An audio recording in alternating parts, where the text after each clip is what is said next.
سبحان اللہ و بحمدہ عدد خلقہ ورضا نفسہ وزینۃ عرشہ ومداد کلماتہ۔ اللہم صلی علی محمد وعلی آل محمد کما صلیت علی ابراہیم وعلی آل ابراہیم انک حمید مجید۔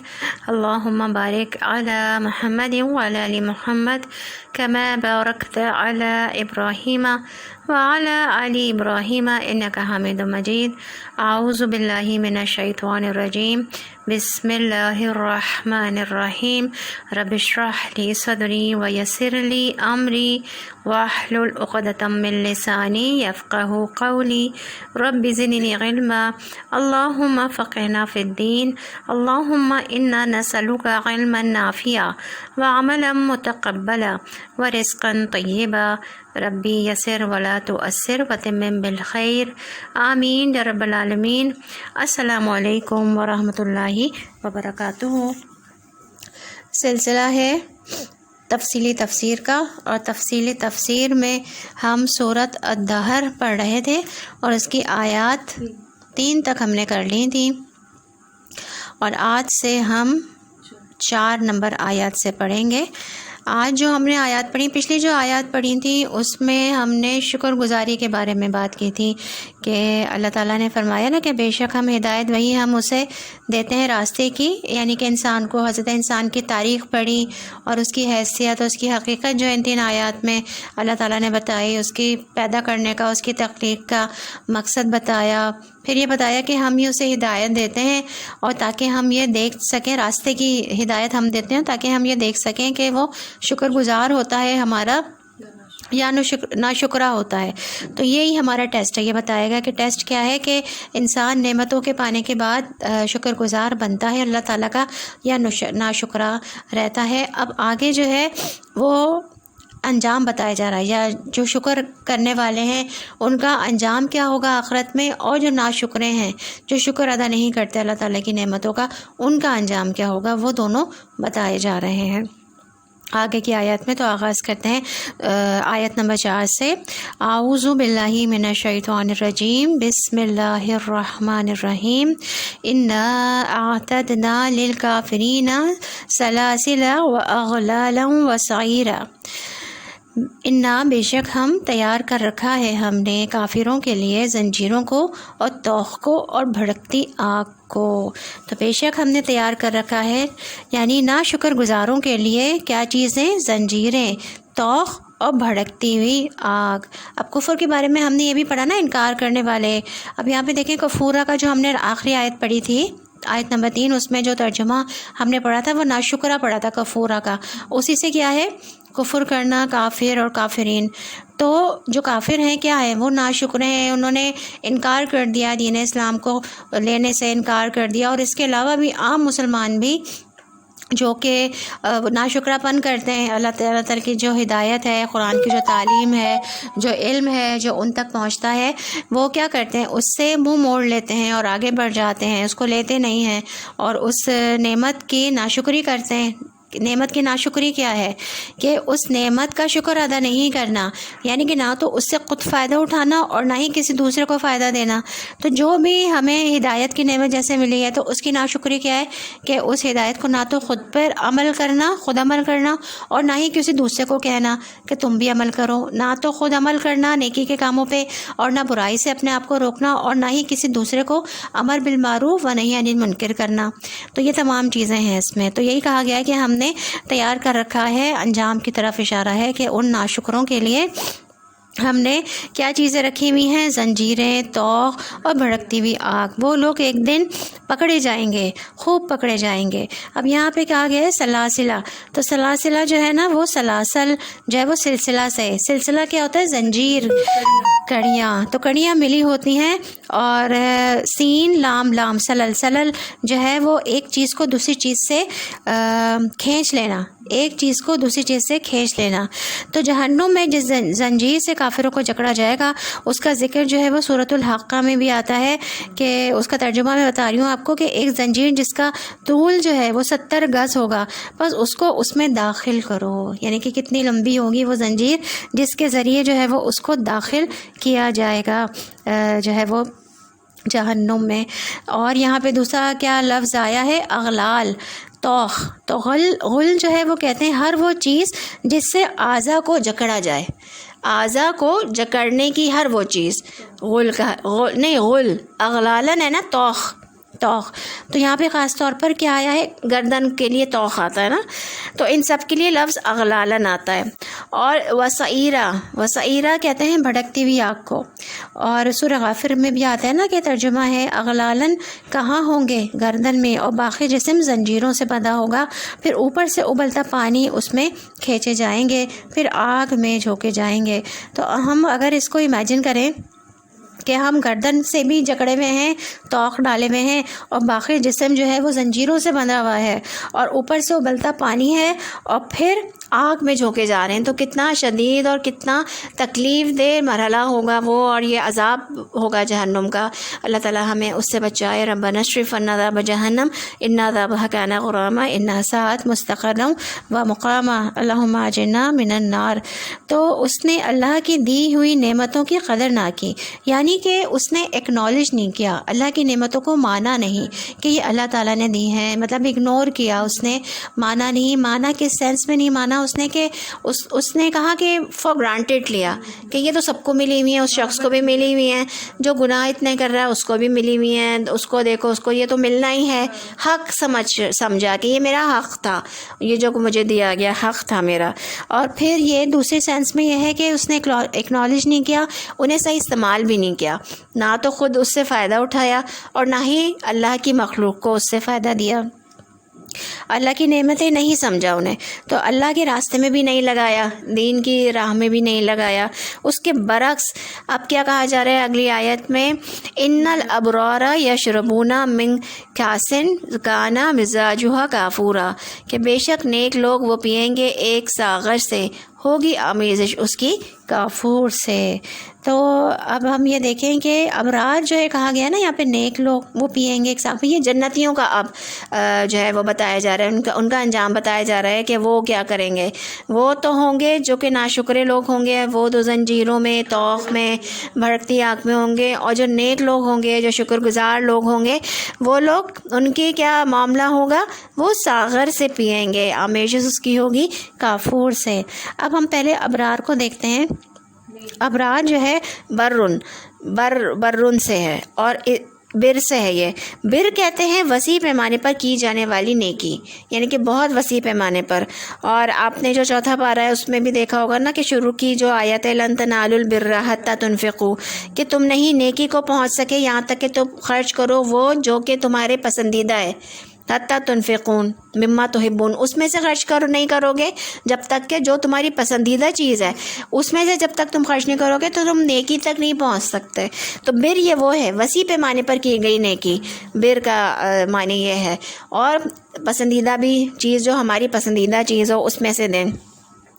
تو بر جو ہے وہ شخص ہوتا ہے جس کی خصلت ہر وقت نیکی کرنے کے لیے تیار ہو، یعنی کہ جو ہر وقت نیکی کرنے کے لیے تیار رہے، ایسا شخص جو نیکی کے مواقعوں کی تلاش میں رہتا ہے، کوئی موقع ملے اور وہ کر جائے۔ اور یہ کب ہوتا ہے ایسا؟ جب انسان کا دل میں کیا ہوتی ہے؟ شکر گزاری ہوتی ہے اور اطمینان ہوتا ہے۔ جب اندر سے کنٹینٹ ہوتا ہے نا، انسان بھرا ہوا ہوتا ہے، اندر سے شکر ہوتا ہے، اندر سے اطمینان ہوتا ہے، تو پھر کیا ہوتا ہے کہ مورل جو ہے نا وہ بلند ہو جاتا ہے، اخلاق جو ہوتا ہے نا وہ بلند ہو جاتا ہے۔ اور پھر کیا دل چاہتا ہے کہ اچھا میں اس کی بھی خدمت کروں، اچھا میں یہ بھی کام کروں، اچھا میں یہ بھی نیکی کما لوں، کوئی نیکی کا موقع ہاتھ سے جانے نہیں دیتا۔ تو میں نماز بھی اچھا پڑھوں، میں وضو بھی اچھا سے کروں، طہارت بھی کروں، اچھا پڑھوں بھی، پورا اس کا حق دیتے ہوئے پوری اچھی تلاوت کروں۔ اور پھر انسان کا دماغ خیر اور بھلائی کے کاموں پر چلتا ہے، یعنی کہ وہ پھر خیر اور بھلائی کی چیزیں دیکھ رہا ہوتا ہے، انہی کی تلاش میں رہتا ہے اور انہی میں اپنا وقت گزارنا چاہتا ہے، یعنی کہ اس کی تھنکنگ جو ہوتی ہے نا بہت زیادہ پازیٹیو ہو جاتی ہے۔ تو اب وہ سوچتا ہے اب اور کیا کروں، کیونکہ اس کو اس بات کی توقع نہیں ہوتی نا کہ مجھے یہ سب کر کے کیا ملا، اس کو یہ نہیں ہوتا، کیونکہ توقع اس کو کس سے؟ اپنے رب تعالیٰ سے ہے، اور آخرت کے لیے وہ کر رہا ہے کہ میری آخرت اچھی ہو جائے۔ تو اس کے اندر احساس شکر جو ہے نا وہ اس کو اس پر آمادہ کرتا ہے کہ میں دینے والا بنوں، فائدہ مند بنوں، کیونکہ دنیا کون ہے؟ جس کے اندر یہ احساس ہو کہ اس کے پاس بہت کچھ ہے، کیونکہ دیتا کون ہے؟ جس کے اندر یہ احساس ہو کہ اس کے پاس بہت کچھ ہے۔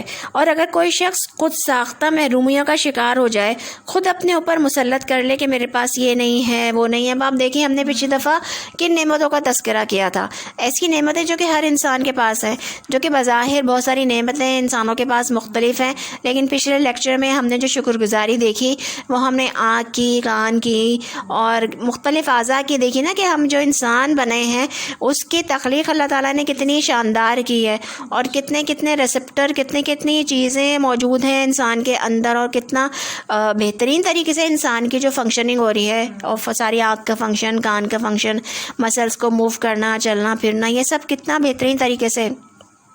تو یہ تو ہر انسان کے پاس ہے نا آلموسٹ۔ کسی کے پاس اگر کوئی کمی ہے، کسی وقت کو ایک آدھ ہوگا، لیکن عام طور پر تمام لوگوں کے پاس ہوتی ہیں یہ چیزیں، 95%، 100% 95 کے پاس تو یہ ہوتی ہیں نا چیزیں۔ تو اگر اور دوسری چیزیں نہیں بھی ہیں تو یہ چیزیں تو ہے نا، کیونکہ ہم نے ایک وہ مثال دیکھی تھی کہ چپل نہیں تھی تو انہوں نے دیکھا پیر نہیں تھے کہ یہ چپل ہی پہنے، تو انہوں نے کہا کہ شکر ادا کیا پیر پہ انہوں نے۔ تو یہ چیزیں ہیں۔ ہاں، تو جس کے اندر یہ احساس ہو کہ اس کے پاس بہت کچھ ہے، اور کہ کوئی شخص جو ہے وہ خود ساختہ وہی محرومیاں کہ دوسروں کو بس دیکھتا رہے، اس کے پاس زیادہ ہے، میرے پاس یہ نہیں ہے، تو پھر وہ دوسروں کو بھی کیا دے گا؟ اس کا مورل جو ہے نا، مورل پھر ڈاؤن رہتا ہے، اور وہ پھر برون میں نہیں ہو سکتا۔ برون کی ڈیفینیشن سمجھ میں آ گئی نا کہ برون کیا ہے؟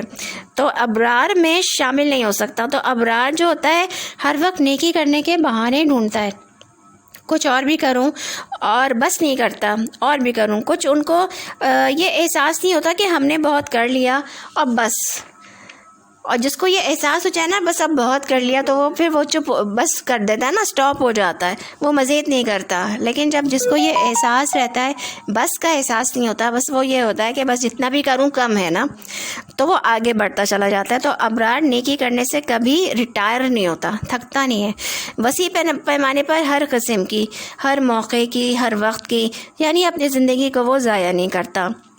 اسی سے کیا ہے؟ حج مبرور ہے۔ ابرار سے، بر سے ہی حج مبرور ہے، ایسا حج جو نیکیوں سے بھرا ہوا ہو۔ اور اسی لیے حج مبرور کی دعا دی جاتی ہے نا کہ اللہ تعالیٰ آپ کو حج مبرور عطا فرمائے۔ ہم جب کوئی جاتا ہے تو ہم کیا دعا دیتے ہیں کہ اللہ تعالیٰ قبول بھی فرمائے اور حج مبرور عطا فرمائے۔ تو خیر اور بھلائی، نیکیاں اس میں خوب ہوں، اور سنت کے عین مطابق ہو۔ اور حج کا موقع بھی کیا ہوتا ہے؟ صبر آزما ہوتا ہے، تو اس میں وہی نیکیاں کما سکتا ہے جو پوری طرح اس کے لیے ذہنی طور پر تیار ہو اور ہر حال کو ایکسیپٹ کرنے کے لیے راضی ہو۔ تو ان الابرارا، ایسے ہی نیک لوگ جو ہے وہ پئیں گے کیا؟ من کاسن، ایک ساغر سے پئیں گے، کانا ہوگی مزاج ہو آمیزش اس کی کافور سے۔ اب کاس کہا گیا، یہاں پہ کاس کہتے ہیں جامع شراب یا ساغر، یا وہ پیالہ برتن کی بات ہو رہی ہے۔ تو ہاں، تو معنی جو ہے نا اس کا یہی ہے، یعنی کہ اس کے اندر جو شراب موجود ہے وہ اس سے یہ مراد ہے۔ کہا گیا ہے تو پیالہ کہا گیا، جیسے ہم ایک کہتے ہیں نا کہ تم ایک کپ پی لو، کیا کہتے ہیں، چائے کا یا کافی کا، آپ کپ تو نہیں پی سکتے نا، اس کے اندر جو چائے ہوتی ہے وہ پیتے ہیں، یا کوئی بھی ڈرنک مشروب پیتے ہیں۔ تو اسی طرح سے ہم یہ کہتے ہیں ایک کپ پی لو، تو یہی کہا گیا ہے کہ وہ کاس ساغر سے پئیں گے، یعنی اس کے اندر جو مشروب ہے، جو شراب ہے، وہ مراد ہے اس سے۔ جیسے ہم وہی جو بات ہوتی ہے نا، اس طرح سے اس کا مطلب یہ نہیں ہے کہ ہم وہ پیالہ پی جائیں گے، پیالہ تو نہیں پی سکتے نا، اس کے اندر جو چیز ہوگی، جو اس کے اندر مراد کھانا ہے وہ بھی۔ تو مزاج کہا گیا، مزاج کا مطلب ہے ملاوٹ، یعنی اس کے اندر ملا ہونا۔ مزاج کا مطلب یہ ہے ملا ہوا ہوگا اس مشروب میں، اس ساغر کے جو شراب ہوگی اس میں آمیزش ہوگی، ملاوٹ ہوگی کافور سے۔ تو کافور کہتے ہیں ایک جنت کا چشمہ ہے، عین یشربو بیہا۔ کافور کی آگے ڈسکرپشن ہے آگے آیت میں کہ کافور کیا ہے؟ ایک چشمہ ہے، پئیں گے اس سے عباد اللہ، بندے اللہ کے، یفجرونہا، وہ پھاڑ لے جائیں گے اس کو، تفجیرہ، پھاڑ لے جانا۔ اب وہ جو شراب پئیں گے، جو نیک لوگ ہوں گے، اس میں کافور جو چشمہ ہے جنت کا، اس کے پانے کی آمیزش ہوگی۔ ہاں، تو کافور کیا ہے؟ کافور جو ہے وہ ہم دیکھتے ہیں کہ ٹھنڈا ہوتا ہے، خوشبودار ہوتا ہے، اور سکون کا احساس ہوتا ہے اس سے۔ لیکن کافور جنت میں چشمے کا نام ہے، یعنی کہ وہ کیا ہے؟ پانی ہے، اور پانی میں ٹھنڈک، خوشبو و سکون کا احساس ہوگا، اس کی آمیزش ہوگی اس شراب میں۔ آپ دیکھیں کتنی زبردست ڈسکرپشن بتائی جا رہی ہے نا، تو کتنا زبردست پانی ہے۔ تو جنتیوں کو دی جانے والی شراب میں کافور چشمے کا پانی بھی ڈلا ہوگا، اور اس پہ ٹھنڈک، خوشبو کا احساس اور سکون کا احساس بھی ہوگا، تو جس کی اپنی خوشبو ہے، مکس کیا ہوا ہوگا۔ کبھی ہم کوئی ڈرنک پیتے ہیں نا، کوئی ایک چیز کا ہوتا ہے، تو کبھی کسی دوسری ڈرنک ہوتا ہے، تو مکس کر لیتے ہیں ہم۔ کیا کرتے ہیں، دودھ میں ہم نے روح افزا ملا لیا، یا کاکٹیل بھی پیتے ہیں، بہت ساری کولڈ ڈرنکس کو ملا کے ڈفرینٹ ٹیسٹ کے لیے ملا کے بھی پیتے ہیں، ہے نا۔ تو اس طرح سے ہوگا، تو ملا کر جو ہے وہ جو شراب ہوگی وہ مکسچر ہوگا، اور اس کا کیا ہوتا ہے، ایک اپنا الگ مزہ ہوتا ہے، کاکٹیل جسے کہتے ہیں۔ ہاں، تو اس خاص چشمے کا تعارف کرایا جا رہا ہے کہ جس کے پانی میں شراب مکس ہوگی۔ اب مزاج جو کہا گیا یہاں پہ، مزاج مکسر۔ اب مزاج جو ہے وہ اچھا یا خراب ہوتا ہے؟ مزاج جو ہے وہ میم زال جیم سے، زائی جیم زے جیم سے، مزاجہ۔ مزاجہ کہتے ہیں ملنا جلنا، یعنی ملا جلا۔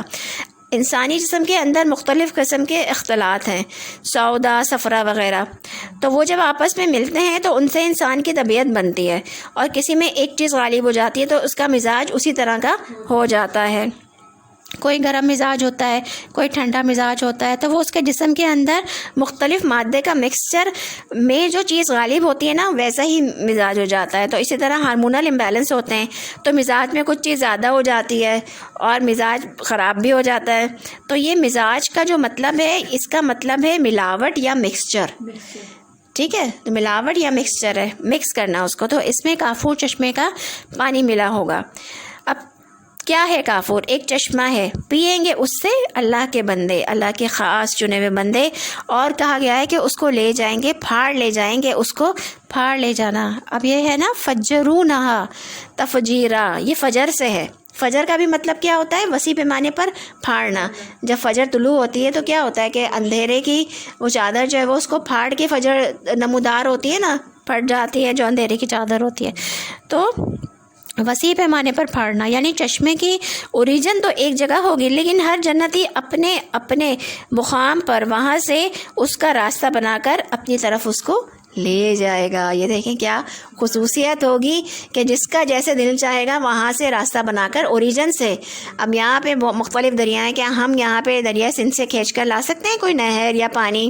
لیکن جنت میں ایسا ہوگا۔ دنیا کا نظام دیکھیں کیا ہے، نہری نظام ہے، دریاؤں سے نہریں نکلتی ہیں، اور آبپاشی کا جو پورا نظام ہے اس کے ذریعے پانی پھر ہمارے گھروں تک پہنچتا ہے۔ لیکن جنت میں کیا ہوگا، جس کا جہاں دل چاہے گا وہاں سے وہ کھینچ کے اس چشمے سے جو ہے وہ لے جائے گا۔ جنت میں تو بس خواہش اور طلب کریں گے، اور اس چشمے سے نہر یا کٹاؤ لے کے جدھر چاہیں گے لے جائیں گے۔ گھر میں ہوں گے تو وہاں لے جائیں گے، سیر پر جائیں گے تو وہاں لے جائیں گے۔ تو بڑے پیمانے پر اس کو پھاڑ کر ان کو جتنا چاہیے ہوگا اتنا، اور کوئی کمی بھی نہیں ہوگی۔ تو انا نسلک جنت الفردوس، تو یہاں کنٹرول کس کا ہوگا؟ جنتیوں کا ہوگا، تو جتنا چاہیں گے بھاگا لے جائیں گے۔ تو اللہ کے یہ بندے ان نعمتوں کو کیسے پائیں گے؟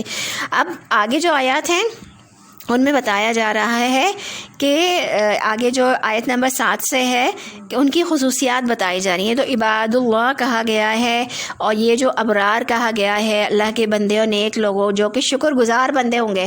اب ان کی خصوصیات کیا ہیں؟ دنیا میں وہ کیا کام کیا کرتے تھے، کس طرح سوچا کرتے تھے، کس طرح زندگی گزارا کرتے تھے، کیا کیا کرتے، عبادات کیسی تھی، معاملات کیا تھے، ان کی پوری خصوصیات بتائی گئی ہیں۔ تو ان کو پڑھتے ہیں، یوفون بالنذر ویخافون یوما کان شرہ مستطیرا، وہ پوری کرتے ہیں نظر منت، اور وہ ڈرتے ہیں ایک دن سے ہوگا شر جس کا پھیل جانے والا۔ یعنی کہ وہ نظر پوری کرتے ہیں۔ یہ وہ نظر و نیاز نہیں ہے جو دوسروں کے نام پر دی جاتی ہے، یاد رہے، اس سے مراد وہ عہد ہے، وہ وعدہ ہے جو کسی بھی نیکی کے کام کے کرنے کے لیے کیا جاتا ہے، اور صرف رضا جو ہے وہ اللہ تعالیٰ کی رضا کے لیے کیا جاتا ہے۔ نیت کیا ہوتی ہے؟ صرف اللہ کی رضا کے لیے۔ اب نظر کو دیکھ کے، نظر کیا ہوتی ہے؟ نظر ہوتی ہے، پتہ ہے آپ کو نظر کیا ہوتی ہے؟ مطلب نظر کہتے ہیں نا، صرف اللہ کے لیے کہ یا اللہ میرے یہ کام ہو جائے، میں 2 نفل ادا کروں۔ نہیں، یہ ابھی ہم آگے پڑھیں گے نا۔ نظر کہتے ہیں غیر واجب کو خود پر واجب کرنا، غیر واجب کو خود پر واجب کر لینا. ٹھیک ہے. اب آپ نے یہ کہا نا کہ میرا یہ کام ہو جائے تو میں یہ 2 نفل پڑھوں گی, یہ بھی نظر ہے لیکن یہ پسندیدہ نہیں ہے. اچھا. ہاں, اب آپ دیکھیں اس میں کہ اصل میں پسندیدہ نظر کون سی ہے. ٹھیک ہے. تو نظر کی تعریف کیا ہے کہ کوئی مسلمان اللہ کی اطاعت میں کسی نیکی کے کام کو اپنے اوپر لازم کر لے, یعنی اللہ کی رضا کے لیے, اپنے کسی کام کروانے کے لیے نہیں, اللہ کی رضا کے لیے, اللہ کی خوشی کے لیے کسی بھی غیر واجب کام کو اپنے اوپر واجب کر لے. اللہ کی رضا کے لیے کوئی بھی اللہ کی رضا کی کوئی کام جو اس پہ لازم نہیں ہے, پابندی نہیں ہے, اور وہ اسے اپنے اوپر پابندی ڈال لے جو پہلے اس پر لازم نہ تھا. مثلاً یہ کہے کہ میں اللہ تعالیٰ کے لیے, اس کی رضا کے لیے 1 دن کا روزہ رکھوں گی مہینے میں, یا یہ کہ میں 2 رکعت نماز پڑھوں گی, یا یہ کہ میں ہر ہفتے صدقہ کروں گی. ٹھیک ہے, اللہ کی رضا کے لیے. ٹھیک ہے, جو فرائض ہیں اور جو پڑھتے ہیں وہ الگ ہے, صدقے جو ہم دیتے ہیں وہ الگ, لیکن اللہ کی رضا کے لیے اس نے کہا میں ہر ہفتے اللہ کی رضا کے لیے صدقہ دوں گی. ٹھیک ہے. ہاں, اللہ کی رضا کے لیے, کہ کوئی مقصد نہیں ہے اس کا کہ میرا دنیاوی یہ کام ہو جائے یا یہ نہیں, اللہ کی رضا کے لیے نظر ہے. یہ نظر ہے, یہ نظر ہے جو کہ پسندیدہ ہے, جو کہ پسندیدہ ہے اللہ تعالیٰ کو. لیکن اگر یہ نظر طلب کی ہے اور نظر ماننے سے پہلے انسان یہ سمجھے کہ میرا کوئی کام ہو جائے تو یہ پسندیدہ نہیں ہے. اچھا جی, کوئی کام نکلوانے کے لیے نظر ماننا پسندیدہ نہیں ہے. اس کے لیے بخاری اور مسلم کی حدیث ہے, رسول اللہ صلی اللہ علیہ وسلم نے نظر سے منع کیا اور فرمایا یہ کسی چیز کو رد نہیں کرتی, البتہ اس کے ذریعے بخیل سے اس کا مال نکالا جاتا ہے. اچھا, ابھی میں نے رپورٹوں کے لیے میں نے کہا تھا اللہ میری رپورٹ اچھی آ جائے میں روزے رکھوں گی. اچھا, یہ بتاؤ, تو یعنی اگر کوئی یہ سمجھتا ہے کہ نظر ماننے سے ان کا کوئی کام ہوگا تو یہ پسندیدہ نہیں ہے, اور اس سے بس یہ ہوگا کہ وہ جو نہیں دیتا وہ اس بہانے سے دے دے گا. اچھا, بس یہ ہوگا, نہیں پسندیدہ نہیں ہے. ہاں, اگر کوئی یہ سمجھتا ہے زمانے سے ان کا کوئی کام ہوگا تو یہ پسندیدہ نہیں ہے. لیکن اگر وہ نظر پسندیدہ ہے, وہ نظر پسندیدہ ہے جو اللہ کے قرب کے لیے, اللہ کی رضا, اس کی خوشی کے لیے پوری کی جائے. تو نظر کی 2 بڑی قسمیں ہیں. نظر مطلق یعنی اللہ کے قرب کے لیے, اللہ کی رضا کے لیے, اللہ کی خوشی کے لیے کسی نیکی کے کام کی خود سے کوئی کمٹمنٹ کرنا, کوئی عہد کرنا. اور یہ صرف نماز روزے کی حد تک نہیں ہے, کوئی بھی اچھا کام ایسا کرنا کیوں ضروری ہے کہ انسان اپنے آپ کو خود بیڑیوں میں کستا جاتا ہے نا, اپنے آپ کو پابند کر لے کہ مجھے دینا ہی دینا ہے صدقہ, ہفتے اتنا دوں گی میں, یا جتنا بھی آپ کی استطاعت ہے اس کے مطابق بس مجھے ہر ہفتے صدقہ نکالنا ہے اللہ کی رضا کے لیے. پابند کر لیا میں نے اپنے آپ کو اللہ کی رضا کے لیے, تو لازم کرنا ہے کہ میں یہ کروں گی یا کروں گا. تو ویسے ہم نہیں کرتے, لیکن اگر ہم عہد یا کمٹمنٹ کر لیتے ہیں کہ میں ہر روز صبح یہ کام کروں گی, یا نیکی کا کام کروں گی, یا میں یہ چیز پڑھوں گی, ہم نے ارادہ کر لیا کہ ہم کوئی چیز پڑھیں گے, یا فلاں کی مدد کروں گی, کسی کی مدد کرنے کا ارادہ کر لیا, ہاں, یا ہر مہینے روزہ رکھوں گی اللہ کی خوشی کے لیے, ہر ہفتے صدقہ کروں گی وغیرہ وغیرہ.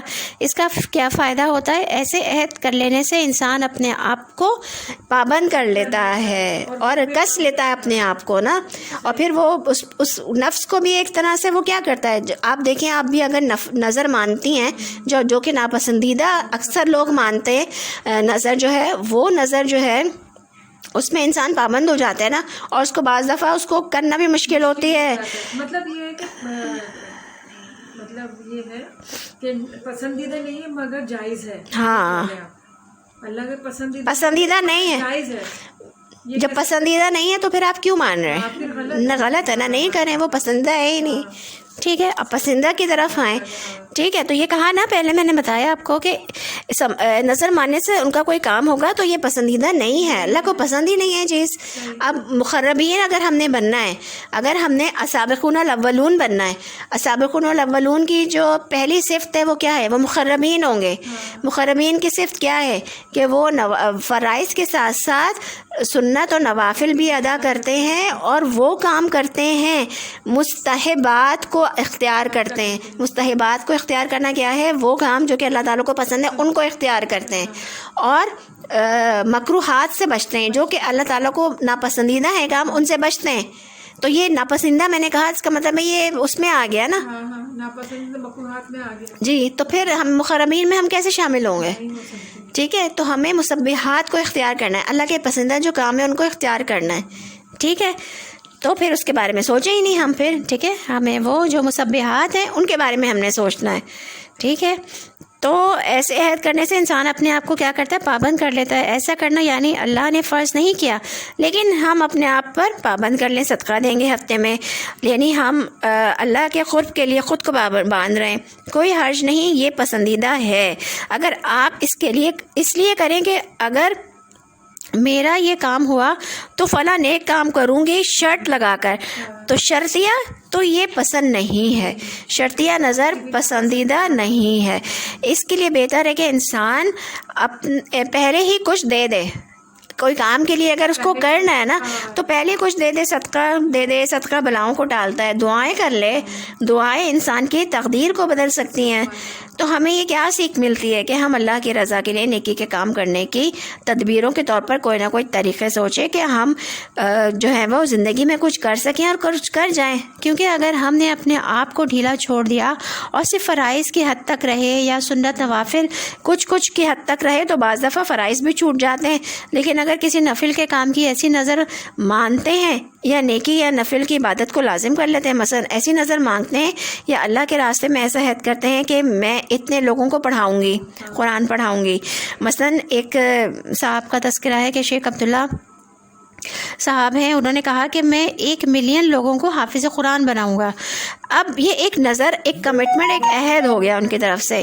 اب اس کے لیے انہوں نے ہر علاقے کے لیے وزٹ کیے، لوگوں کو کنونس کیا، مدرسے کھولے، قرآن کے لیے ٹیچر مقرر کیے، ان کے لیے تنخواہوں کا انتظام کیا، اور اس طرح کرتے کرتے انہوں نے کس طرح کام پہنچا دیا. تو انسان زندگی میں ٹارگٹ رکھے کہ اتنے لوگوں کو پڑھاؤں گی یا پڑھاؤں گا، چاہے فرض نہیں. تو میں اب عورتیں کہیں گے ہم تو ایک عورت ہیں، کہاں لکھا ہے کہ عورتیں نیکی کے اتنے کام کریں اور ایسے کاموں کو کھپائیں؟ ہم تو بس فرض نماز پڑھ لیں اور بس وہ یہ کر لیں. تو کیوں نہیں؟ عورت کے لیے نہیں ہے کیا؟ قرآن کا ہر جو عمل ہے وہ تمام کے تمام جو احکامات ہیں وہ عورتوں کے لیے بھی ہیں. تو اب کیا ہم کیوں اپنے آرام کو خراب کریں اور کیوں ایکسٹرا کام کریں؟ بس نماز تو پڑھ رہے ہیں، کافی ہے. تو بس نماز روزہ کافی ہے. تو کوئی بھی نیکی کا کام فرائض کے علاوہ اس کو عہد کر لیں اور اس کو پابندی کریں. ٹارگٹ رکھنے سے انسان بھاگتا دوڑتا ہے. جب ٹارگٹ، جیسے کہ کچھ لوگ اپنے گھروں میں درس رکھواتے ہیں، ہر مہینے میں درس رکھواؤں گی، مطلب تعلیم دینے کا سلسلہ کروا رہے ہیں وہ. تو انہوں نے نیت کی، ایک طرح سے نظر ہی ہوئی نا، یہ اللہ کی رضا کے لیے ہم کر رہے ہیں. تو یہ کیا ہے کہ وہ اگر انہوں نے نیت کی ہے اس طرح سے تو اللہ کی رضا کے، تو ان کو بہت زیادہ اس کا کیا ہے؟ اجر و ثواب ہے. اور پھر ان خصوصیات میں سے آ گئے جو کہ چشمے سے پئیں گے، اور ابرار میں آ گئے، عباد اللہ میں آ گئے جو کہ نظریں پوری کرتے ہیں. تو پوری کرنے والی بات ہے کہ جو نظر اگر مانی ہے تو اس کو پورا بھی کرنا ہے. تو کوشش کرنا ہے، پھر اس کے لیے محنت کرنا ہے، اور پھر وہ کامیابی بھی اس کو ملتی ہے.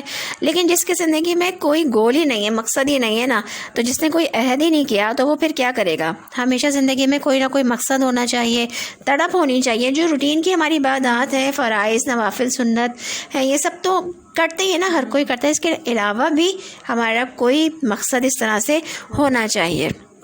اس کے لیے پھر جینا ہے، اپنی انرجی، اپنا مال، وقت، صلاحیت کو اس کے لیے لگانا ہے. اور زندگی بہت تھوڑی ہے، اگر کوئی واضح مقصد نہ ہو تو پھر ایسے ہی کیا ہوتا ہے، وقت نکل جاتا ہے.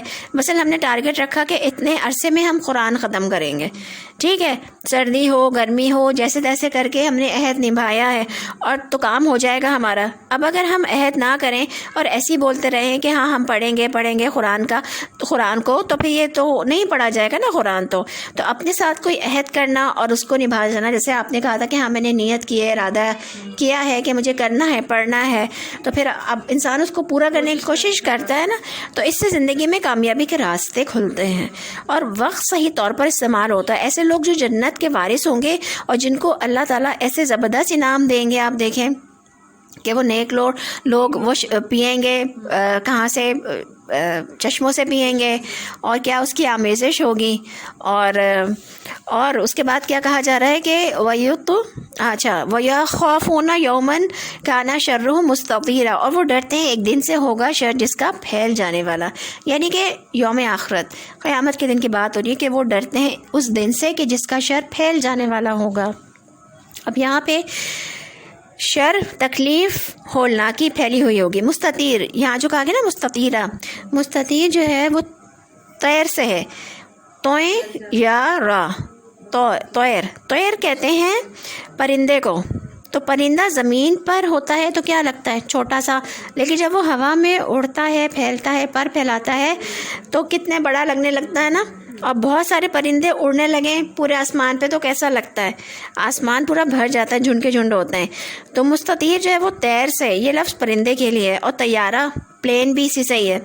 تو استطارہ کسی چیز کا فضا میں بلند ہونا اور پھیل جانا، یعنی کہ پرندوں کے پر بہت لمبے ہوتے ہیں. تو ایک دن ہوتا ہے کہ جس میں سمٹے ہوتے ہیں، اور ایک دن ہوتا ہے کہ جس میں آپ پھیلے ہوتے ہیں. اب ہم اپنے بھی دنوں کو دیکھیں کہ ہر طرف ہمارے بعض دن ہوتے ہیں نا ہمارے ایسے کہ جس میں ہمارے کام پھیلے ہوئے ہوتے ہیں، جس میں ہر طرف چیزیں اور کام بکھرے ہوئے ہیں، اور آپ نے خاص طور پر کہیں سے ٹریولنگ کرنی ہے، یہاں سے وہاں جانا ہے، کسی دوسرے شہر ہی جانا ہے، دوسرے ملک جانا ہے، آپ دیکھیں کیا حال ہوتا ہے گھر کا.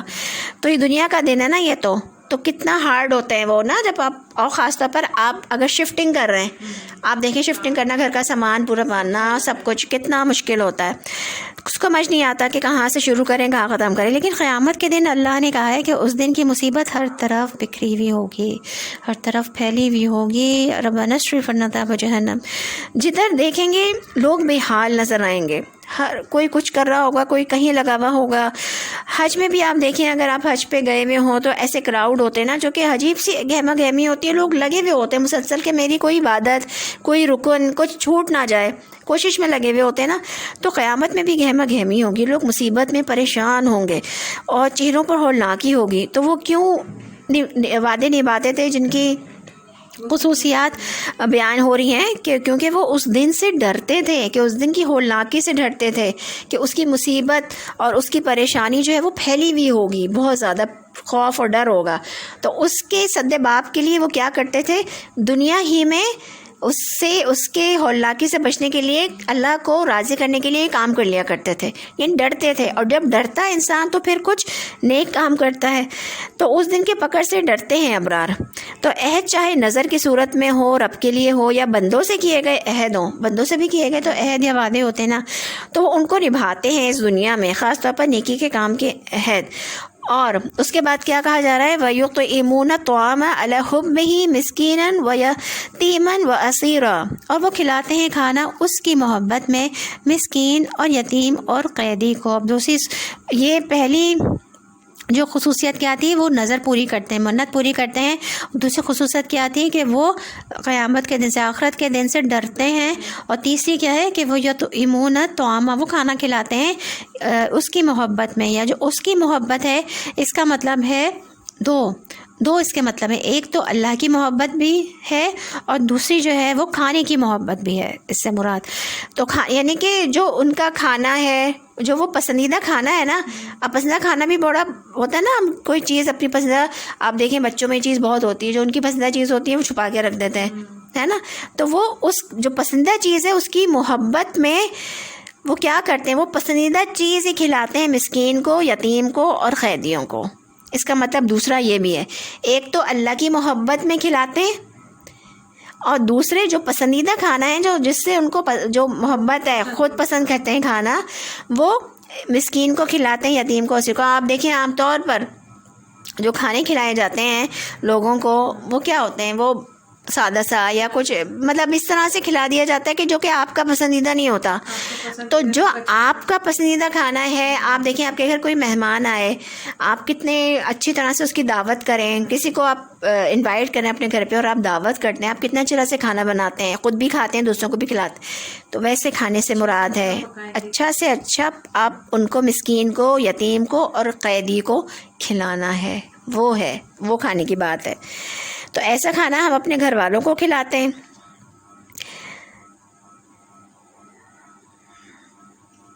تو پہلا مطلب کیا ہوا؟ رب کی محبت میں، یا پھر کھانے کی جو ایک محبت ہے، یعنی کہ ان کا پسندیدہ کھانا ہے اس کھانے کو کھلاتے ہیں. عام طور پر صدقے کی جو دیگیں دی جاتی ہیں وہ آپ دیکھیں کہ وہ بس سر سے اتارنے کی بات ہوتی ہے کہ بس یہ کھلا دو، پکوا کے کھلا دو بس.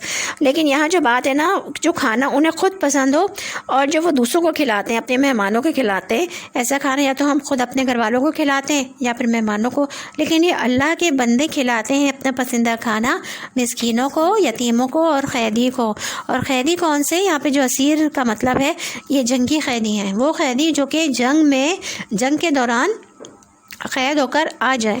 اور اس قیدی کو رسی سے باندھنا، یہاں پہ جو اسیر ہے، اسیر کا جو روٹ ورڈ ہے الف سین را، اثر کہتے ہیں قیدی کو رسی سے باندھنا، خاص طور پر جنگ میں قید ہونے والے قیدی کو باندھنا. اور پھر اس کے بعد جو ہے وہ عام قیدیوں کے لیے بھی یہ لفظ آتا ہے سیکنڈری طور پر، اور وہ اللہ کی محبت میں کھلاتے ہیں یا پھر کھانے کی محبت کے باوجود مسکین، یتیم اور قیدی کو کھانا کھلاتے ہیں.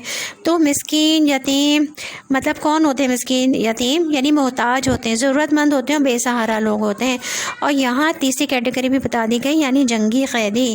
اب کوئی ہے کہ وہ تو جنگ میں، کوئی کہے کہ وہ تو جنگ میں پکڑے گئے ہیں، مسلمانوں کے دشمن ہیں، تو ان پر احسان کیوں کریں؟ وہ تو دشمن ہیں اور پکڑے گئے ہیں. تو یہ احسان کی بہت بڑی قسم ہے کہ ان کو کھانا کھلانا اور ان کے لیے کرنا، چاہے جنگ میں کوئی ہاتھ آئے. جیسے ایک خاتون کے بارے میں ہے کہ وہ پکڑی گئی تھیں اور ان پر احسان کیا گیا، ٹھیک ہے نا. اور جس طرح کہ وہ پھر اسلام کی ابھی خدمت کر رہی ہیں اور جنگ کے دوران وہ پکڑی گئی تھیں، نان مسلم تھیں، پھر انہوں نے کیا کیا؟ ان پر احسان کیا گیا اور وہ اسلام کی اس طرح سے خدمت کر رہی ہیں جیسے کہ مسلمان بھی کوئی نہیں کر سکے. اور وہ کہتی ہیں کہ جس طرح سے میں نے جس طرح سے اسلام کو سمجھا اور پڑھا ہے تو میرے خون کا آخری جو خطرہ ہے اس راہ میں خرچ ہو جائے. تو انہوں نے جو احسان کیا، جنگی قیدی بن کر آئی تھیں، انہوں نے جو احسان کیا، مسلمانوں نے جو احسان کیا ان پر، ہاں پسند کرتے تھے، مطلب ان کی طریقوں سے ہاں اتنی اٹریکٹ ہوئی ہے کہ اسلام قبول کر لیا اور پھر وہ خدمت کر رہی ہیں. اچھی مسلمان. جی. تو اب یہ دیکھیں تو نفرت سے دین نہیں پھیلتا. یہ ایک کیوں کہا گیا کہ اس سے ظاہر سی بات ہے محبت بڑھے گی نا اور پھر وہ مسلمان ہوگا. تو لیکن اس سے مراد وہ بھی قیدی بھی ہیں، ظاہر ہے ان کو بھی تو دیکھیں جو قید ہو رہے ہیں، عام قیدی سزا تو مل رہی ہے نا ان کو بھی. دیکھیں قید بہت بڑی ایک عذاب ہے ایک طرح سے. اب جہنم کا بھی عذاب دیکھیں، اس میں بھی قید ہوں گے نا. جہنم میں بھی کتنی جگہ پہ ہم نے پڑھا کہ اس میں قید ہوں گے. اب یہاں پہ بھی زنجیروں میں قید ہیں، کتنی چیزوں میں قید ہیں، توق بھی ڈلا ہوا ہے، جنجیروں میں ہیں، آگ ہے، نہ ہل سکتے ہیں. ایک جگہ پہ اور آتا ہے نہ ہل سکتے، نہ اوپر نہ نیچے، نہ آگے نہ پیچھے، ہاں آگے پیچھے بھی نہیں ہو سکتے. تو آج آپ دیکھیں جو جیلیں ہیں، جو قیدی کتنے چھوٹے چھوٹے سے ان کی جو کیا کہنا چاہیے، جو کمرے ہوتے ہیں کتنے چھوٹے ہوتے ہیں اور ایک اس میں کتنے کئی لوگ موجود ہوتے ہیں. کتنی ایک مطلب ایک تکلیف دہ اور ایک اذیت زیادہ وہ ہوتی ہے. تو ان کو سزا تو مل رہی ہے نا. تو پھر اب آپ دیکھ لیں سزا مل رہی ہے تو پھر ان پہ اوپر بھی احسان کیا جا سکتا ہے. تو نفرت سے دین نہیں پھیلتا. دشمن کے ساتھ احسان کرو گے تو وہ بھی تمہارا ہو جائے گا. اور سورہ محمد میں بھی ہم پڑھیں گے کہ کس طرح نبی کریم صلی اللہ علیہ وسلم نے قیدیوں پر احسان کیا، کہ کس طرح مسلمان قیدیوں کو وہ کھلاتے تھے کھانا. جو خود کھانا ہوتا تھا وہ خود اس کو چھوڑ کر کھجور پر گزارا کر لیتے تھے، اور جو اپنا اچھا کھانا ہوتا تھا وہ ان قیدیوں کو کھلا دیا کرتے تھے. تو قرآن تو ہر دور میں اور ہر علاقے کے لیے ہے نا قرآن. تو اس دور میں لوگوں کے گھروں میں آپ دیکھیں کہ قیدی رکھے جاتے تھے. اس دور میں لوگوں کے گھروں میں قیدی رکھے جاتے تھے اور ان کے بیچ میں ہی وہ ہوتے تھے. جیلیں نہیں تھی نا اس دور میں. تو صرف وہی قیدی نہیں، اب جیسے کہ آپ دیکھیں کہ ملازمین ہیں، وہ بھی ایک طرح سے پابند ہوتے ہیں نا، قید ہوتے ہیں یا پابند ہوتے ہیں، تو ان کے ساتھ بھی احسان کرنا چاہیے. یعنی جب ہم کسی کو دیتے ہیں تو وہ آپ کو اچھا لگتا ہے، تو اس سے احساس ہی ایک الگ ہوتا ہے.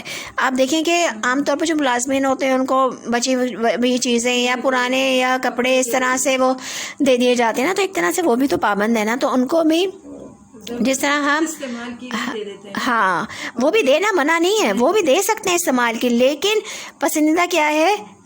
تحبون مما تحبون جو کہ تمہیں پسند ہو، مما تحبون، جو پسندیدہ ہو نا، یہ کہ علی حبہ ہی، وہ پسندہ اگر بھی دیں، اگر وہ بھی دے دیں ساتھ ساتھ تو پھر کیا ہے کہ وہ اور ان کا دل خوش ہو جائے گا نا. ہاں، احساس کریں ان کا. تو بچے، بہن، بھائی، رشتہ دار اگر ہم ان کے ساتھ نہ کریں تو وہ خود ہی نکال لیتے ہیں. ہمارے جو قریبی رشتہ دار ہیں تو وہ کہتے ہیں ہمارا حق ہے ہمیں دو. جو ہمارے رشتہ دار ہوتے ہیں، ہمارے بچے، رشتہ دار، بہن بھائی، وہ تو مانگ کے لڑ کے اپنا حق لے لیتے ہیں. لیکن یہ جو قیدی یا ملازمین ہوتے ہیں یہ تو ہم سے لڑ کر نہیں مانگتے نا، بیچارے مانگے مسکین ہوتے ہیں، مانگتے ہوئے بھی ڈرتے ہیں تو نہیں مانگتے ہم. تو ایسے مسکین، اسیر، یتیم کچھ ڈیمانڈ نہیں کرتے تو ان کو وہی دے گا نا جو اپنی مرضی سے، خوشی سے، اللہ کی خاطر دے گا نا. تو ان کو دینا ہے پھر خوشی سے جو ہے نا. تو وہ یہ خصوصیت ہے پھر کن کی؟ ابرار کی اور عباد اللہ کی، اور جو کیا ہوں گے؟ شکر گزار ہوتے ہیں اور جنت میں جائیں گے. تو نہیں چاہتے کہ ہم تم سے کوئی جزا، کوئی. اچھا، اب وہ آگے کیا کہتے ہیں؟ انما، وہ جو عباد اللہ ہے اور ابرار لوگ ہیں، نیک لوگ ہیں، وہ کیا کہتے ہیں؟ انما نطعمکم لوجہ اللہ لا نرید منکم جزاء ولا شکورا، کہ بے شک ہم کھلاتے ہیں تمہیں چہرے کے لیے اللہ کے، نہیں ہم چاہتے تم سے کوئی بدلہ اور نہ کوئی شکریہ. یعنی کہ وہ کیا کہتے ہیں؟ ان سے بھی کہتے ہیں جن کے لیے کرتے ہیں وہ، کہ ہم اللہ کے چہرے کے لیے چاہتے ہیں، اللہ کی رضا، اس کی خوشی کے لیے چاہتے ہیں، اور ہم تم سے کوئی بدلہ نہیں چاہتے اور کوئی شکریہ بھی نہیں چاہتے، کوئی تھینکس بھی نہیں چاہتے تم سے. ہاں، کوئی نہ بدلہ چاہتے ہیں اور نہ ہی کوئی شکریہ چاہتے ہیں. لیکن یہ ہے کہ وہ جزاک اللہ کہہ سکتے ہیں. ان کو اتنی ہے کہ وہ بدلے کا کیا ہے؟ بہترین بدلے کا جزاک اللہ ہے، تو وہ جزاک اللہ کہہ سکتے ہیں، شکریہ بھی نہیں ہے. تو یہ سب چیزیں ہیں. تو وہ کیا کہتے ہیں کہ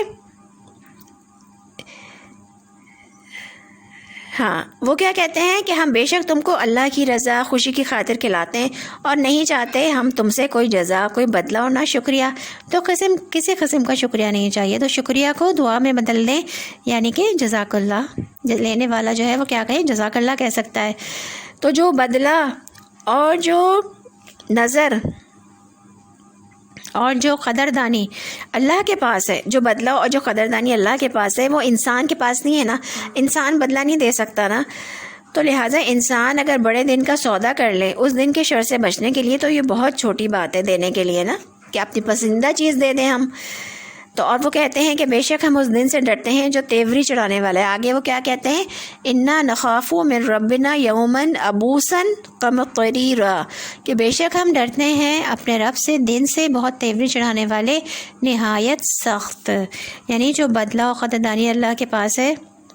اچھا، یعنی کہ وہ کہتے ہیں کہ بے شک ہم اس دن سے ڈرتے ہیں جو تیوری چڑھانے والا ہے اور جو منہ بنانے والا ہے. یعنی کہ اس دن کی سختی کی وجہ سے، اس دن کی مصیبت کی وجہ سے، اس دن کے طول کی وجہ سے بہت لمبا دن ہوگا اور تیوریاں چڑھ جائیں گی. جب کوئی ہمیں برداشت کرنا مشکل ہو جاتا ہے کسی بھی چیز کو اور ہمارے صبر کا پیمانہ وہ ہو رہا ہوتا ہے، تو تیوریاں سے آ جاتی ہے نا یہاں پہ، اور منہ بننے لگتے ہیں برداشت سے جب باہر ہو رہی ہوتی ہے کوئی چیز. تو اس دن جو ہے کہا گیا ہے کہ وہ دن تیوری چڑھانے والا ہوگا. یعنی کہ اس دن کی مصیبتیں اتنی ہوں گی اور اتنا طویل ہوگا وہ، کہ اس دن جو ہے وہ انسان کے، لوگوں کے چہروں پہ تیوریاں چڑھ جائیں گی. استغفر اللہ. اور ابوسن کہتے ہیں بہت تیوری چڑھانے والا. یعنی کہ اس دن میں جو لوگ ہوں گے ان کے تیوری چڑھی ہوگی، چہرے بگڑ جائیں گے دکھ اور مصیبت دیکھ کے. اور دو آئیبرو کے بیچ میں جو سلوٹے ڈالتے ہیں نا، اس کو ابوس کہتے ہیں. ابوس کہتے ہیں بہت زیادہ کرخت، ترش رو. یعنی وہ کرخت اس دن کی سختی کی وجہ سے وہ خود کرخت ہو جائیں گے، سخت ہو جائیں گے اور ترش رو ہو جائیں گے. اور یہاں پہ کہا گیا نا قمطریرا. قمطریرا جو ہے وہ خوف میم تو روئے سے ہے. قمطر کہتے ہیں وہ لکڑی جو مجرموں کے پاؤں پھیلانے اور سزا دینے کے لیے ہوتی ہے. اور قمطریر وہ دن جس کا شر پھیلا ہوا ہوگا. یعنی کہ وہ لکڑی جو مجرموں کے پاؤں پھیلانے اور سزا دینے کے لیے ہوتی ہے. قمطر اس لکڑی کو کہتے ہیں. تو اس دن کا شر جو ہے وہ پھیلا ہوا ہوگا، جیسے کہ ہم نے پرندوں کے بھی پیر پھیلانے کی بات کی نا پہلے. تو مصیبت اور رنج کا طویل دن ہوگا. اور پھر کہا جا رہا ہے کہ فواقہم اللہ، یعنی کہ وہ کہتے ہیں ہم اس دن سے ڈرتے ہیں. ہم بے شک ہم ڈرتے ہیں اپنے رب سے دن سے، ہم اپنے رب سے ڈرتے ہیں، کیونکہ اس دن کا بھی رب کون ہوگا؟ اس دن کا بھی جو مالک کون ہے؟ مالک یوم الدین سورۃ الفاتحہ میں پڑھتے ہیں نا، مالک یوم الدین، کہ اس دن جو بدلے کا دن ہے اس کا جو مالک ہے وہ کون ہے؟ اللہ تعالیٰ ہے۔ تو اپنے رب سے دن سے بہت تیوری چڑھانے والے نہایت سخت۔ بس اب کہا جا رہا ہے فواقہم اللہ شر ذلک اليوم ولقاہم نضرۃ وسرورا، بس بچا لے گا انہیں اللہ شر سے اس دن کے، اور وہ عطا کرے گا انہیں تازگی اور خوشی۔ اور یعنی کہ فواقہم تو بچا لے گا اللہ بھی ان کو اس دن کے شر سے بچا لے گا، اور عطا کرے گا ان کو تر و تازگی اور خوشی۔ ان کے چہرے ابوس بگڑے نہ ہوں گے، بلکہ ان کے چہرے کیا ہوں گے؟ ان کے چہرے تر و تازہ ہوں گے۔ تو اب آپ یہ دیکھیں کہ ہم یہیں تک رکھتے ہیں، ابھی اور بھی یعنی کہ اس میں آگے ہوں گے، لیکن انشاءاللہ ہم آگے ان کو اور ان کے خصوصیات جو ہے وہ بیان ہو رہی ہیں پوری، مطلب بہت ڈیٹیل میں جو ہے وہ اس میں بتایا گیا ہے کہ ان کے ساتھ معاملہ کیا کیا جائے گا، اور وہ دنیا میں ان کی خصوصیات کیا ہیں، ایسے نیک لوگوں کی، ابرار لوگوں کی، عباد اللہ کی، اور شکر گزار لوگوں کی، جو ہم نے سورہ دہر میں شروع میں پڑھا کہ اصل میں ہمارا جو امتحان کس میں؟ شکر گزاری اور ناشکرے پن میں۔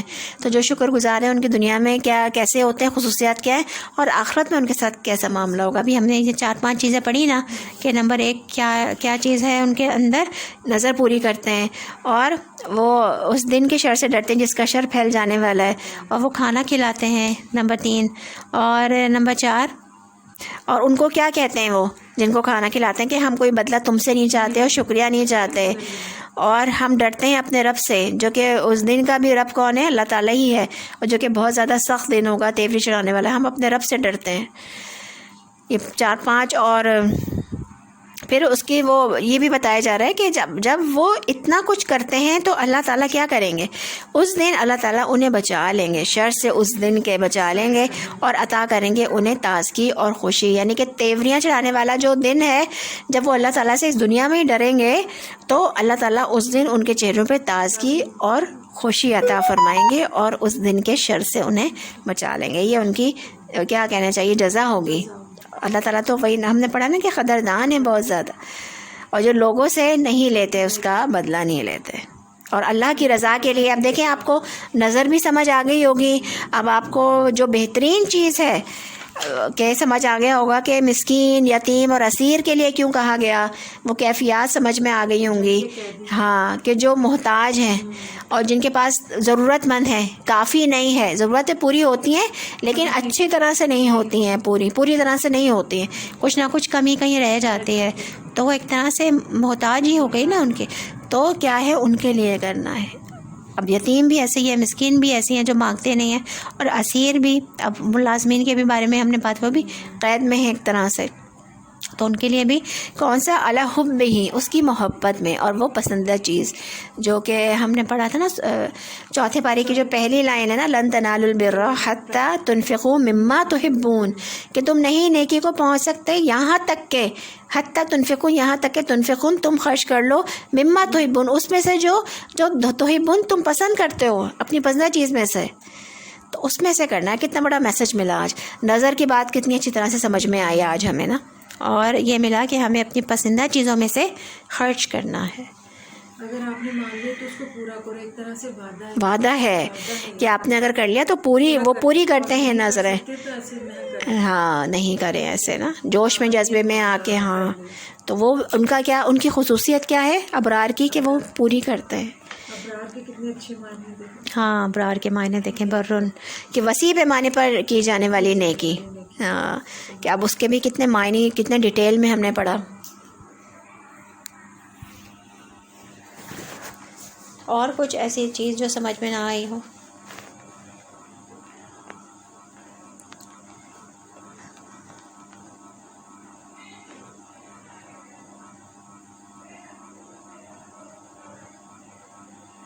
دعا کر لیتے ہیں پہلے، سب 4 ہونے والا ہے۔ سبحانک اللہم و بحمدک، نشہد ان لا الہ الا انت، نستغفرک و نتوب الیک۔ بسم اللہ الرحمن الرحیم، الحمد للہ رب العالمین، الرحمن الرحیم، مالک یوم الدین، ایاک نعبد و ایاک نستعین، اہدنا الصراط المستقیم، صراط الذین انعمت علیہم غير المغضوب عليهم ولا الضالين آمين. اللهم صل على محمد وعلى آل محمد كما صليت على إبراهيم وعلى آل إبراهيم إنك حميد مجيد. اللهم بارك على محمد وعلى آل محمد كما باركت على إبراهيم وعلى آل إبراهيم إنك حميد مجيد. ربنا آتنا في الدنيا حسنة وفي الآخرة حسنة وقنا عذاب النار. اللهم إنا نعوذ بك من عذاب جهنم ومن عذاب القبر ومن فتنة المحيا والممات ومن من فتنة المسيح الدجال. اللهم إنا نسألك جنة الفردوس. اللهم إنا نسألك من فضلك. اللهم إنا نسألك من فضلك العظيم. ربنا اصرف عنا عذاب جهنم إن عذابها كان غراما إنها ساءت مستقرا ومقاما. اے اللہ پاک ہمارے مالک ہماری اس عبادت کو قبول فرما لیجیے. یا رب العالمین پڑھنے پڑھانے میں بولنے میں کوئی غلطی ہو گئی کمی بیشی رہ گئی یا رب العالمین اپنے خاص کرم سے اس کمیوں کو غلطیوں کو تاہیوں کو معاف فرما دیجیے اور ہماری اس آج کی عبادت کو قبول فرما لیجیے اپنی بارگاہ میں یا رب العالمین. اس محفل میں آج ہم آپ سے بخشش مانگتے ہیں اپنے گناہوں کی معافی مانگتے ہیں یا رب العالمین ہمارے گناہوں کو بخش دے رب العالمین. چاہے وہ صغیرہ گناہ ہوں چاہے وہ کبیرہ گناہ ہوں یا رب العالمین ہمارے گناہوں کو معاف فرما دے بخشش کر دے. ہم بہت گنہگار ہیں یا رب العالمین بہت گنہگار ہیں یا رب العالمین بخشش کر دے. اللہم اغفر لی ولی والدیہ وللمؤمنین یوم یقوم الحساب. یا رب العالمین تمام مومنین و مومنات کو بخش دیجیے ہمارے زندوں کو بھی بخش دیجیے ہمارے مردوں کو بھی بخش دیجیے یا رب العالمین. جو لوگ آج نہیں آئے ہیں ان کی بھی بخشش فرما یا رب العالمین. جو ہمارے پیارے اس دنیا سے جا چکے ہیں ان کی بھی بخشش فرما دے یا رب العالمین. جو علم ہم نے حاصل کیا اس پر عمل کرنے والا بنا یا رب العالمین. ہمیں اپنے شکر گزار بندوں میں شامل فرما لیجیے یا رب العالمین. ان آیات میں جن لوگوں کا اچھے نیک لوگوں کا ذکر ہوا ان کی جو خصوصیات بیان ہوئی یا رب العالمین ہمیں بھی وہ خصوصیات پیدا کر دیجیے. ہمیں بھی اپنے نیک ابرار لوگوں میں شامل فرما لیجیے یا رب العالمین. ہمیں بھی ان نیک ابرار لوگوں میں شامل فرما لیجیے یا رب العالمین. ہماری کوتاہیوں سے درگزر فرما دیجیے گناہوں کو معاف فرما دیجیے یا رب. ہمیں ایمان کی حالت میں زندہ رکھیے ایمان کی حالت میں فوت کیجیے گا یا رب العالمین. قبر کے عذاب سے بچا لینا آخرت کی سختی سے بچا لینا آخرت کے عذاب سے بچا لینا جہنم کے عذاب سے بچا لینا یا رب العالمین. ہمارے گناہوں کو معاف فرما دینا رب ہمارے گناہوں کو معاف فرما دینا. آخرت میں بھی ہمارے چہرے تازہ ہوں اور خوشباش ہوں یا رب العالمین. ہنستے ہوئے چہرے ہوں خوشباش ہوں تازہ ہوں. آپ کے چہرے کے دیدار کے لیے بہت زیادہ پیاسے ہوں یا رب العالمین. آپ کے چہرے کے دیدار کو دیکھ کر بہت زیادہ تازہ ہو جائیں بہت زیادہ خوشگوار ہو جائیں خوبصورت ہو جائیں. آمین یا رب العالمین یا رب العالمین. جو یہاں لوگ موجود ہیں ان کی جو بھی دینی و دنیاوی خواہشات ہیں جائز دعائیں ہیں ان کو اس محفل کی رحمت و برکت سے قبول فرما لیجیے. جو رزق کی تنگیاں ہیں انہیں کشادگی میں بدل دیجیے. ہمارے گھروں میں برکت عطا فرمائیے رزق میں برکت عطا فرمائیے دلوں میں کشادگی عطا فرمائیے. جو بیمار ہیں انہیں شفا کاملہ عطا فرمائیے. جو جس بھی پریشانی میں مبتلا ہے یا رب العالمین اس محفل کی رحمت و برکت سے ان تمام لوگوں کی پریشانی کو دور فرما دیجیے. جو بچوں کی وجہ سے پریشان ہیں ان کی پریشانیوں کو دور فرما دیجیے. ان کے مستقبل کی طرف سے پریشان ہیں جن کی جابس نہیں ہیں جن کے کمائی نہیں ہے اللہ تعالیٰ انہیں کمانے والا بنا دیجیے. انہیں بہترین جاب عطا فرمائیے بہترین رزق عطا فرمائیے یا رب العالمین. جو شادی کے لیے پریشان ہیں لڑکیاں لڑکے مرد و خواتین ان کے بہترین رشتے عطا فرمائیے نیک و صالح رشتے عطا فرمائیے رب العالمین. ہم سب کے دلوں کو آپس میں جوڑ دیجیے ہمیں نیک صحبت عطا فرمائیے. اپنے سے زیادہ علم والوں میں بیٹھنے کی توفیق نصیب فرمائیے ان کا فیض عطا فرمائیے رب العالمین. علم والوں کے ساتھ ہمارا رشتہ ہمارا ناطہ جوڑ دیجیے رب العالمین. نیک صحبت کے ساتھ ہمارا رشتہ اور ناطہ جوڑ دیجیے یا رب العالمین. ہمارے گناہوں کو معاف فرما دیجیے. ہمارے ماں باپ پر رحم فرمائیے یا رب العالمین. جو اس دنیا سے جا چکے ان کی بخشش فرما دے. ہمارے بہن بھائی جو اس دنیا سے جا چکے ہیں ان کی بخشش فرما دیجیے. جو ہمارے والدین زندہ ہیں رب العالمین انہیں بہترین صحت میں رکھیے انہیں عافیت کے ساتھ رکھیے. ہم سب کو اپنی عافیت میں رکھیے یا رب العالمین. اس دنیا میں بھی عافیت میں رکھیے آخرت میں بھی عافیت عطا فرمانا یا رب العالمین. اور اپنی شکر گزاری کی توفیق عطا فرما آمین یا رب العالمین. ربنا تقبل منا انک انت السمیع العلیم وتب علینا انک انت التواب الرحیم آمین.